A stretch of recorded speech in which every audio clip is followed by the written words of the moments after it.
আমরা এখন এই শাহবাগের জাদুঘরের সামনে উপস্থিত আছি। এইখানে আমরা দেখছি যে ওয়ারিয়ার্স অফ জুলাইয়ের একটি অনশন কর্মসূচি চলছে। এই শাহবাগ এবং রাজু চত্বরে আরও বেশ কয়েকটি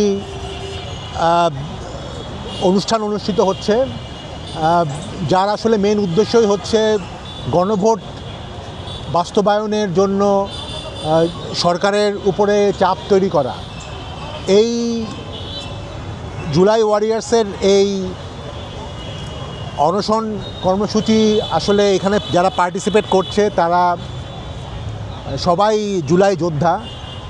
আমরা দেখছি যে তাদের কারো পা নেই, কারো চোখ নেই।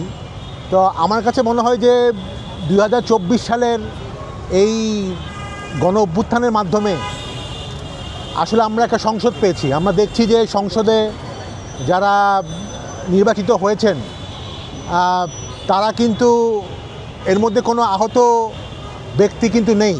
এদের মধ্যে অনেকেই আসলে জেলে ছিলেন, দেশের বাইরে ছিলেন, এবং জুলাই এই আমাদের যারা আহতদের এই স্যাক্রিফাইসের জন্যই কিন্তু তারা জেল থেকে বার হয়েছেন, দেশে আসতে পেরেছেন, এখন সংসদ সদস্য হতে পেরেছেন, মন্ত্রী হতে পেরেছেন।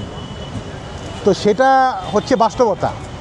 এখন অন্য কোনো দেশ হলে যারা জুলাইয়ের যারা আহত বা জুলাই যারা শহীদ পরিবার, ওনাদেরকে কিন্তু লোকজন বা রাষ্ট্র সর্বোচ্চ শুধু স্বীকৃতি না, তাদের সর্বোচ্চ সম্মান করে।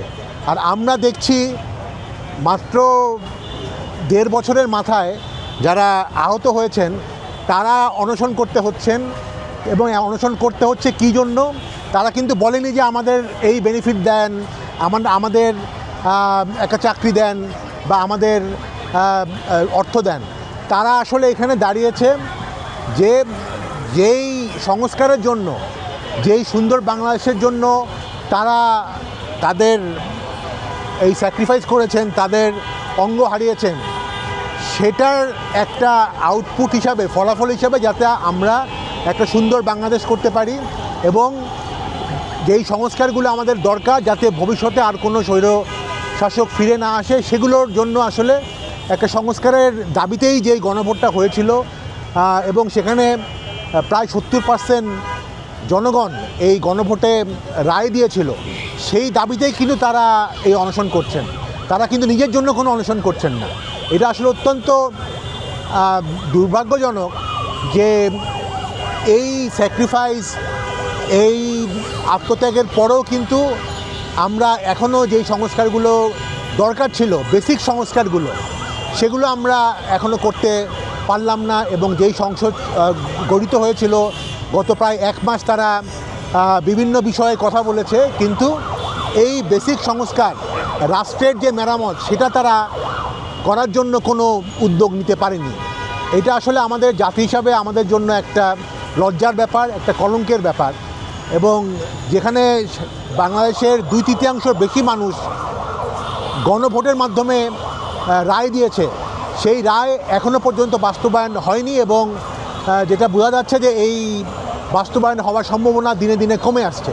তা আমি মনে করি যে আমাদের এখন সময় এসেছে এক ধরনের গণ আন্দোলন তৈরি করার জন্য, যাতে এই যে সংস্কার নিয়ে যেই সাধারণ দেশের মানুষজন 70%-এর মতো মানুষ যখন একটা রায় দিয়েছে, সেই রায় আদায় করে নিতে হবে।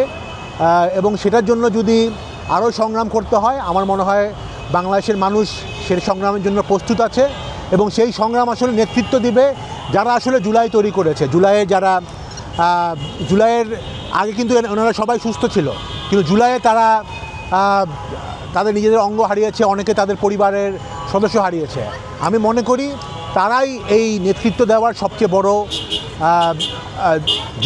যোগ্যতা রাখে, এবং আমি আশাবাদী যে জুলাইয়ের যারা যোদ্ধা, তাদের নেতৃত্বেই সারা বাংলাদেশ আবারও ঐক্যবদ্ধ হবে, এবং এই গণভোটের যে সংস্কারের দাবিগুলো আবারও জাতি আদায় করে নেবে।